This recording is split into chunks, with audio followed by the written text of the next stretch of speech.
Zero tolerance की बात करने वाली सरकार की नाक के नीचे अवैध निर्माण हो रहे हैं, वो भी वहां जहां हरियाणा के मुख्यमंत्री का विधानसभा क्षेत्र है। हम बात कर रहे हैं करनाल की, जहां अब अवैध निर्माण लगातार जारी है। ऐसा नहीं है कि इसकी जानकारी प्रशासन को नहीं है, लेकिन इसके बावजूद भी इसकी कोई भी कार्यवाही नहीं की जा रही है। बता दें, हुड्डा के अधिकार क्षेत्र में कई जगह पर अवैध निर्माण किया गया है। इतना ही नहीं, ग्रीन बेल्ट एरिया में भी कई स्थानों पर कब्जे किए जा चुके हैं, तो कई स्थानों पर सड़कों पर अवैध कट लगाए गए हैं, जिस कारण करनाल की खूबसूरती पर दाग लगने लगे हैं। बताया यह भी जा रहा है कि यह सब विभाग की मिली भगत के कारण हो रहा है। अवैध निर्माण क्यों हो रहा है? ग्रीन बेल्ट क्षेत्र में अवैध कब्जे क्यों? इन पर कार्यवाही कब और कैसे होगी? इस सब सवालों का जवाब हुड्डा के ईओ सुशील कुमार ने समाचार एक्सप्रेस को दी है। देखिए ये रिपोर्ट। दोस्तों, मैं हूं तरुण मदान और आप इस समय देख रहे हैं समाचार एक्सप्रेस में। आपको बता दूं कि इस समय मौजूद हूं करनाल के सेक्टर 12 स्थित हुड्डा कार्यालय में, यानी कि हरियाणा अर्बन डेवलपमेंट अथॉरिटी, जिसे कि हरियाणा शहरी विकास प्राधिकरण भी कहा जाता है, उनके कार्यालय में। और मेरे साथ बात करने के लिए मौजूद है यहाँ के एस्टेट ऑफिसर श्री सुशील कुमार जी। इनसे बातचीत करने से पहले मैं आपको थोड़ा सा ये बता दूं कि करनाल में अक्सर आप लोगों ने अखबारों के माध्यम से, पत्राचारों के माध्यम से, मीडिया के माध्यम से अवैध कब्जों की बातें जरूर सुनी होंगी। आखिर अवैध कब्जे क्यों हो रहे हैं, कहाँ कहाँ पर अवैध कब्जे और इनके पीछे किनकी शय पर ये अवैध कब्जे होते हैं और इनको आखिर कैसे निपटाया जाएगा। इसके अलावा जो हरियाणा अर्बन डेवलपमेंट अथॉरिटी के अंतर्गत जो भी काम आते हैं उनको कैसे फुलफिल किया जाए, क्योंकि अभी सुशील कुमार जी ने भी फिलहाल कुछ दिन पहले ही चार्ज संभाला है।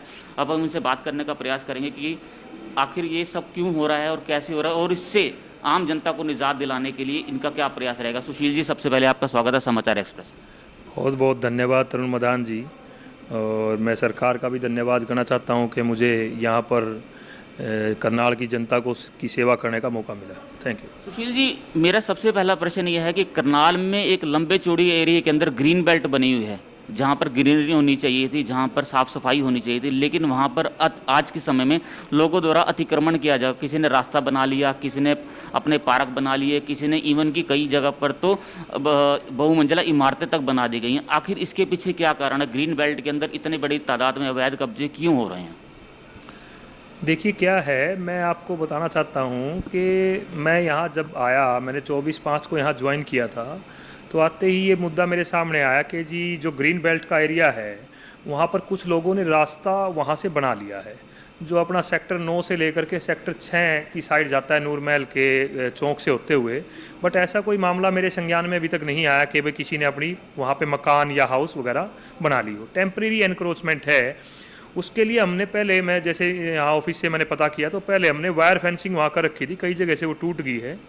तो हमारे जो इंजीनियरिंग विंग है उनके एसडीओ साहिबान और एक्शन साहिब ने उसके लिए एस्टीमेट बना करके ऊपर हेडक्वार्टर भेजा हुआ है। जैसे ही वो पास हो जाता है, हम वहाँ पर बाउंड्री वाल और ग्रिल का परमानेंट स्ट्रक्चर बनाने जा रहे हैं, जिससे बार बार ये दुविधा लोगों को सामना ना करना पड़े और ग्रीन बेल्ट मेंटेन रहे। देखिए, मैं आपको बता दूं, इनका ये कहना है कि जहां पर वॉल फेंसिंग की, वायर फेंसिंग की गई थी, वो जो कई जगह से टूट चुकी है। इन्होंने भी उसका मुआयना किया है। अब उसका अलग से टेंडर बनाकर भेज दिया गया है। जैसे ही अप्रूवल आती है उसको दोबारा से दुरुस्त कर दिया जाएगा और आम जनता की समस्या को दूर कर दिया जाएगा।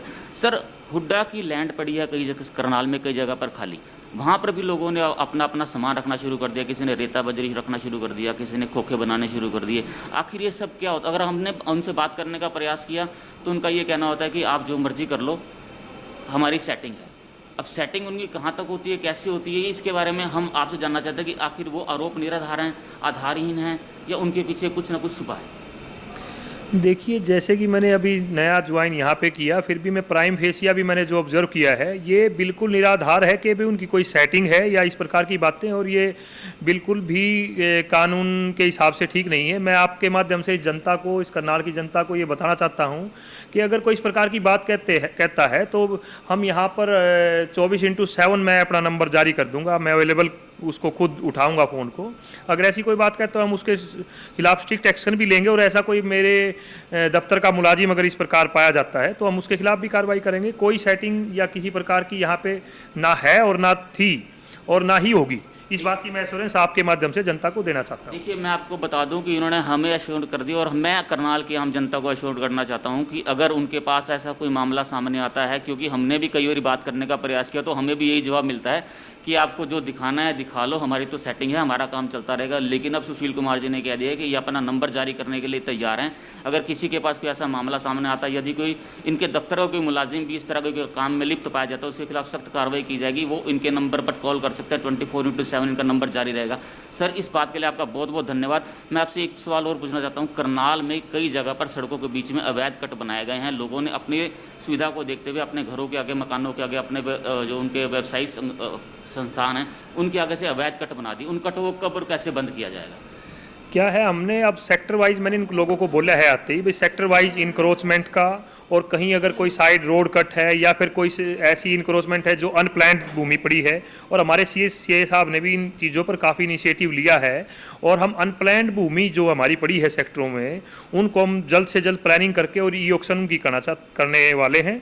और जो ये हम आइडेंटिफाइड करके इस प्रकार के जो कट मिलेंगे, हम निकट भविष्य में उसको हम बंद कराएंगे और निसंदेह लोगों को असुविधा नहीं होने देंगे। देखिए, मैं आपको बता दूं कि एक बार फिर से इन्होंने बता दिया कि ये शीघ्र ही करनाल के दौरे पर निकलने वाले हैं, जहां पर भी अवैध कट पाए जाएंगे, जिससे कि आम जनता को परेशानी हो रही होगी। उन कटों को आइडेंटिफाई किया जाएगा, फिर उन्हें बंद किया जाएगा, और जिनके द्वारा इन कार्यों को किया जा रहा है उनके खिलाफ सख्त एक्शन लिया जाएगा।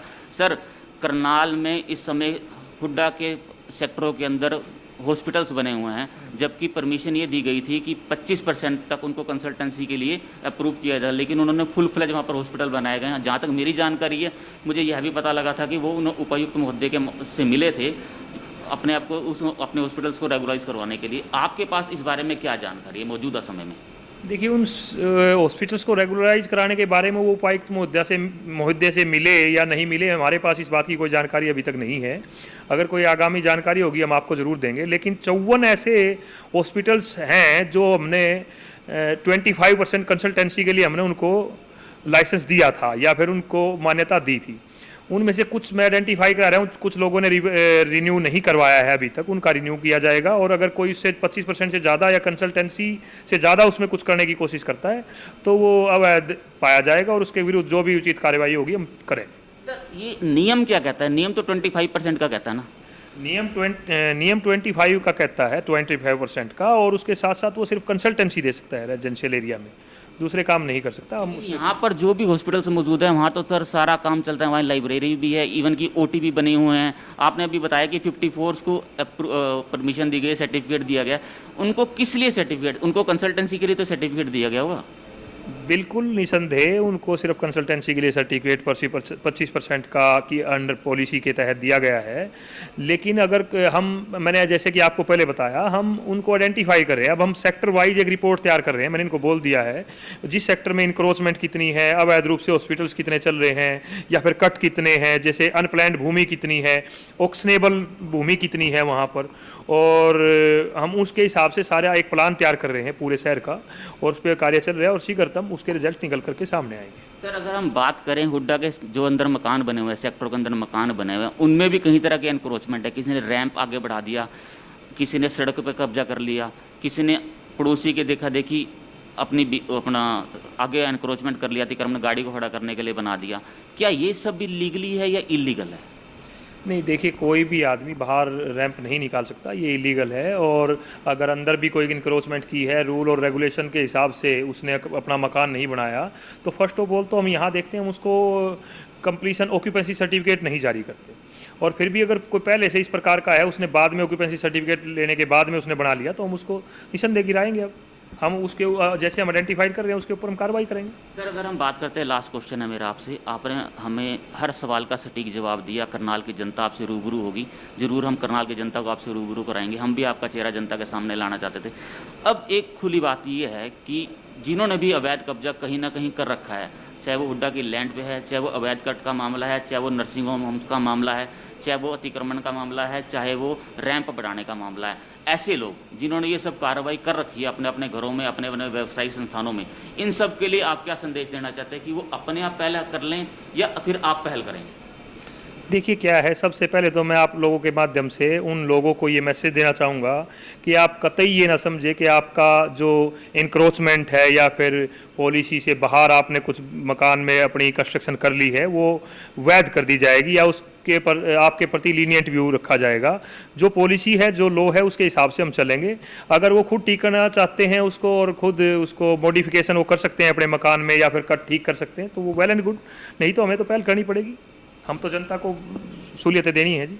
देखिए, ये थे मेरे साथ एस्टेट ऑफिसर सुशील कुमार जी। मैं एक बार फिर से उन लोगों को सावधान कर देना चाहता हूं कि जिन्होंने कि हुड्डा की लैंड पर किसी भी तरह से अतिक्रमण किया गया है या किसी भी लॉ के बाहर जाकर उन्होंने अवैध निर्माण कर रखा है, तो वो या तो वो खुद पहल करके हुड्डा के दफ्तर में आकर सलाह ले सकते हैं, अन्यथा ये पहल करने के लिए तैयार है। और उन्होंने हमें सख्त आश्वासन भी दे दिया, हमें स्पष्ट आश्वासन भी दे दिया है कि वो पहल करेंगे। अगर जनता इनके साथ लगी हुई है, जनता इनका समर्थन करती है, जनता इनको कहती है, अगर जो भी जनता की शिकायत होगी उस पर ये जरूर अमल में लाएंगे, उस शिकायत को दूर करने का जरूर से भरसक प्रयास किया जाएगा। एक बार फिर से उन लोगों के लिए साफ खुली चेतावनी है इनकी तरफ से कि जिन्होंने भी अवैध निर्माण कर रखा है वो उसको हटा ले या फिर उसके बारे में उचित सलाह इनसे आकर ले ले, अन्यथा इनकी पहल उनको काफ़ी भारी पड़ सकती है आने वाले समय में। मैं Tarun Madan, senior camera person, Sunny Chaudhary, Samachar Express के लिए धन्यवाद।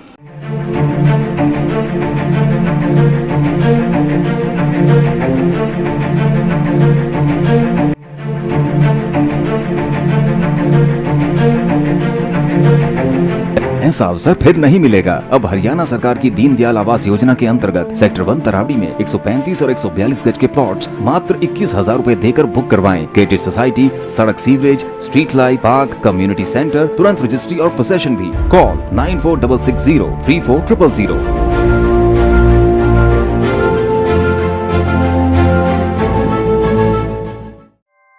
ऐसे ही लेटेस्ट खबरें पाने के लिए बेल आइकन को क्लिक कर हमारे चैनल को लाइक, शेयर एंड सब्सक्राइब करें।